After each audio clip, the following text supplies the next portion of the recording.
بسم اور لا اللہ حول ولا قوت الا باللہ کے معنی بھی بتائیے مجھے۔ نحمدہ و نصلی علی رسولہ الکریم اما بعد۔ صباح دہلی سے جاننا چاہ رہی ہیں کہ لا حول ولا قوت الا باللہ کے معنی کیا ہیں۔ اس سے پہلے انہوں نے پوچھا تھا کہ اگر کوئی شخص، عام طور پر آپ نے بھی یقیناً سنا ہوگا، لا حول اللہ، لا حول ولا قوت، اس طرح کے الفاظ ادھورے کلمات کہتے ہیں۔ دراصل ادھورے کلمات نہایت ہی خطرناک بات ہے۔ انہیں ادھورے کلمات نہیں کہنے چاہیے، بلکہ پورا کلمہ لا حول ولا قوت الا باللہ ہی کہنا چاہیے۔ اور مکمل ترین صحیح مسلم کی جو روایت ہے اس میں لا حول ولا قوت الا باللہ العلی العظیم کے الفاظ بھی موجود ہیں۔ تو لا حول ولا قوت الا باللہ یا لا حول ولا قوت الا باللہ العلی العظیم، یہ الفاظ آپ کو ادا کرنے چاہیے۔ دراصل یہ الفاظ یا یہ جو ذکر ہے حقیقت میں عاجزی اور انکساری کے کلمات ہیں۔ یعنی اس کا معنی یہ ہوتا ہے کہ نہیں ہے کسی قسم کی قوت اور طاقت مگر اللہ کی مدد سے۔ یعنی میں اللہ کی مدد اور نصرت کے بغیر کوئی کام بھی کرنے کی طاقت، ہمت اور قوت نہیں رکھتا ہوں۔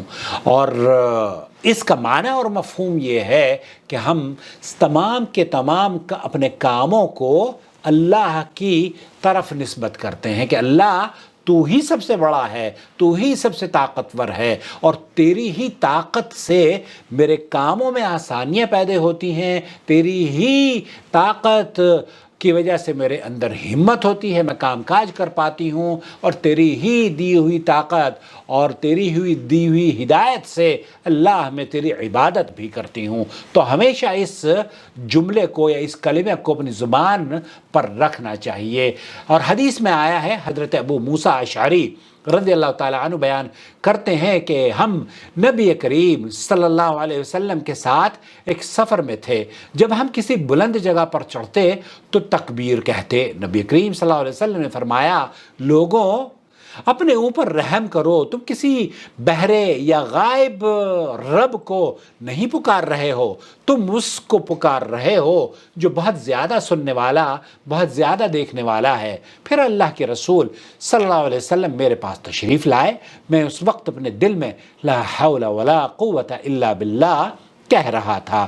تو آپ علیہ الصلوۃ والسلام نے فرمایا، عبداللہ ابن قیس کہو لا حول ولا قوت الا باللہ، کیونکہ یہ جنت کے خزانوں میں سے ایک خزانہ ہے۔ یا آپ علیہ الصلوۃ والسلام نے فرمایا، کیا میں تمہیں ایک ایسا کلمہ نہ بتاؤں جو جنت کے خزانوں میں سے ایک خزانہ ہے؟ لا حول ولا قوت الا باللہ، گناہ سے بچنا اور نیکی کرنا محض اللہ سبحانہ و تعالیٰ کی توفیق ہی سے ممکن ہوتا ہے۔ اس حدیث کو امام بخاری نے اور امام مسلم نے حدیث نمبر 6384 پر اور 270 پر نقل کیا ہے، متفق علیہ حدیث ہے۔ اور دوسری روایت میں ان نبی صلی اللہ علیہ وسلم قال الا ادلک علی باب من ابواب الجنہ قال وما هو قال لا حول ولا قوت الا باللہ۔